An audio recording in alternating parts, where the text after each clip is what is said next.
one thing is, it's good for the nation's population. I'm just listing the benefits. Why Brahmacharya? What is Brahmacharya first? Brahman means the ultimate or the divine. Charya means the path. One who is on the path of the ultimate or one who is on the path of the divine is a Brahmachari. One who is on the path of the divine means see, after all, everybody is in search of joyfulness, isn't it? Knowingly or unknowingly. Yes or no? Yes. Yes. Because you could not find joy, you settled for pleasure. Pleasure is not joy. Pleasure is just a shadow of joy. It's beautiful, but it's very limited. Whenever you involve yourself in pleasure, if you want to have pleasure, you need something or somebody to have pleasure, isn't it? Yes? The deeper you go into pleasure, the deeper your bondage with this something or somebody. Yes? Suppose this something or somebody is taken away from you, you will be broken. Isn't it so? If you have a very deep involvement with pleasure, that something or somebody which gives you pleasure, if it's taken away from you, aren't you broken? So, your existence becomes that of huge bondage. Bondage is not something that any human being enjoys. There is something within you which is always wanting to be free from all bondage, isn't it? But if you become a pleasure seeker, naturally you're setting up limitations in such a pleasant way that you cannot transcend it. Unpleasant limitations, you can break them. Pleasant limitations, you cannot break them, isn't it? Lot of your shackles, you have gold-plated them and you're wearing them like ornaments, aren't you? Yes. Your limitations, you're celebrating your limitations. Once you start celebrating your limitations, then there is no way to become free of that. So Brahmacharya means you're on the path of the divine. That means, first step towards that is you're joyful by your own nature. Whenever you're very happy, you're joyful, have you noticed you don't seem to need anything? Yes? On a particular day you're very happy. If you don't eat, if you don't sleep, it doesn't matter. Is that so? You're unhappy, then everything has to be perfect, you complain about everything in the world. Isn't it so? When you're really joyful, just see, it sets you free. When you're unhappy, everything is important, everything has to be in a particular way. For everything you will complain. Unhappy people are always complaining. Happy people are always easy to work with, easy to be with, because nothing matters when you're happy. Everything is flexible. Which is freedom? Joy is freedom or pleasure is freedom? Joy is obviously freedom, isn't it? So, you're seeing how to become joyful. If you seek it outside, you will invariably end up becoming a pleasure seeker. Anyway, the source of joy is within you. Whenever you were happy, did happiness happen from within you or did it rain upon you from outside? Always within you, isn't it? So if the source of happiness is within you, searching for it outside is quite a stupid thing. Yes? It is just that the source of happiness is within you, you are using an external stimulus to bring forth the joy in you. Or in other words, your joy is on push start. Shall we fix self-start on it? Don't want?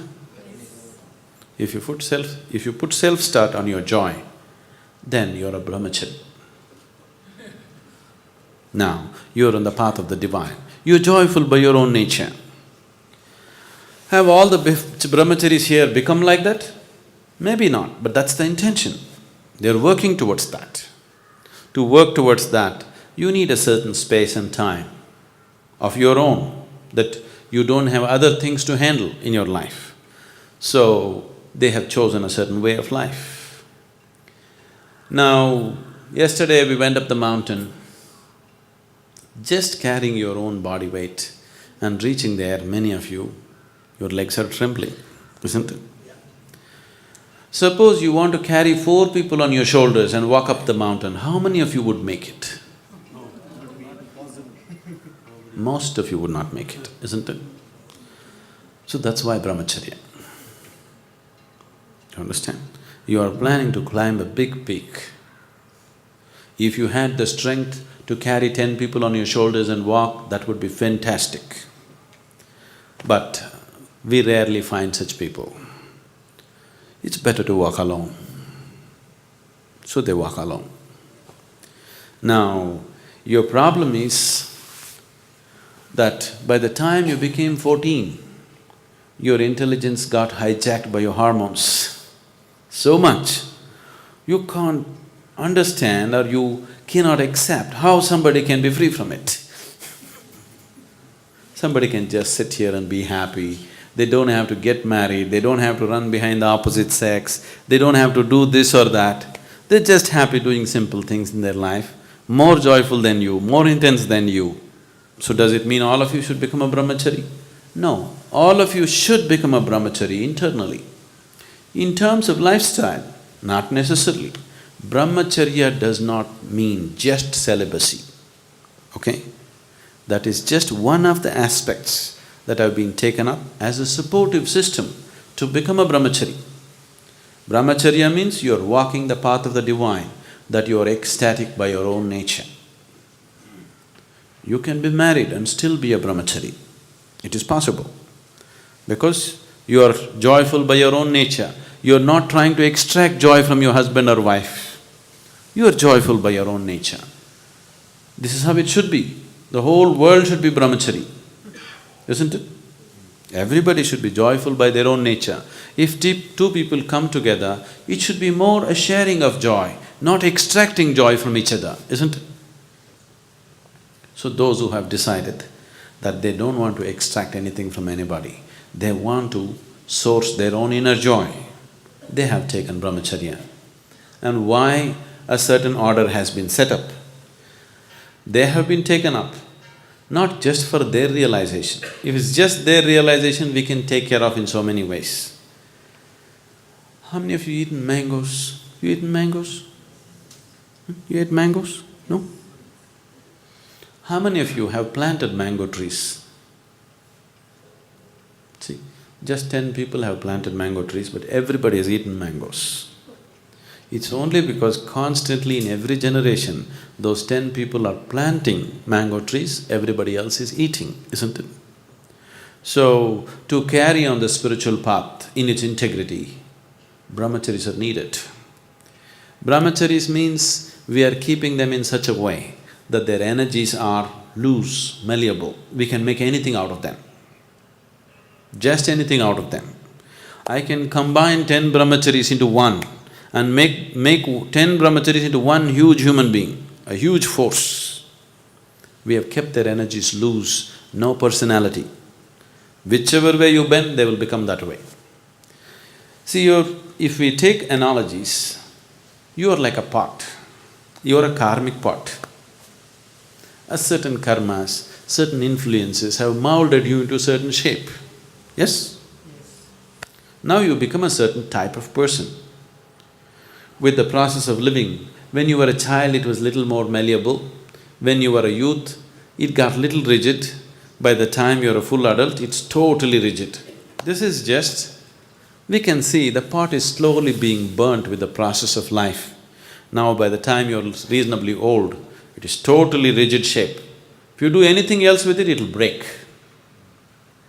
See, now there's a burnt pot here.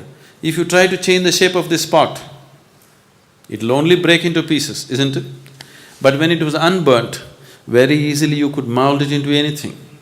You made 10 unburnt pots. Tomorrow if you don't like it, you can put all of them together and make one big pot, isn't it? Now, we are unburning people. We are unburning them into that state where they're very malleable. We can give them any shape, any form. So brahmacharis are working towards that. It's a huge sadhana. It is not just…